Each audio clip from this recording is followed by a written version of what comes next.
ঝিনাইদহ জেলার মহেশপুর উপজেলার শাহাপুর গ্রামের পালপাড়া বহুদিন ধরে মাটির হাঁড়ি তৈরির জন্য পরিচিত। এখানকার পালদের জীবিকা ও সংস্কৃতির সঙ্গে জড়িয়ে আছে এই শিল্প। স্থানীয়ভাবে সহজলভ্য মাটি সংগ্রহ করে হাঁড়ি, পাতিল, কলসি ইত্যাদি তৈরি করেন। প্রথমে তারা মাটি ভালোভাবে কেটে, মেখে ও আঠালো করে নেয়।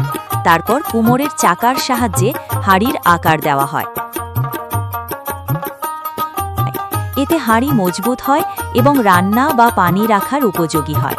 এই মাটির হাঁড়িগুলো দেখতে যেমন সুন্দর তেমনি স্বাস্থ্যকরও। তবে প্লাস্টিক ও অ্যালুমিনিয়ামের ব্যবহারের কারণে এই শিল্প ধীরে ধীরে হারিয়ে যাচ্ছে। ফলে মৃৎশিল্পীরা আর্থিকভাবে সমস্যায় পড়ছেন। স্থানীয় শিল্পীদের মতে, যদি সরকারি সহায়তা, প্রশিক্ষণ ও বাজারজাতকরণের ব্যবস্থা করা যায়, তবে এই ঐতিহ্যবাহী শিল্প আবারও নতুন প্রাণ ফিরে পেতে পারে। মাটির হাঁড়ি তৈরি শুধু জীবিকার মাধ্যম নয়, এটি আমাদের সংস্কৃতি ও ঐতিহ্যেরও অংশ। শাহাপুর পালপাড়ার মাটির হাঁড়ি তৈরি একটি ঐতিহ্যবাহী শিল্প।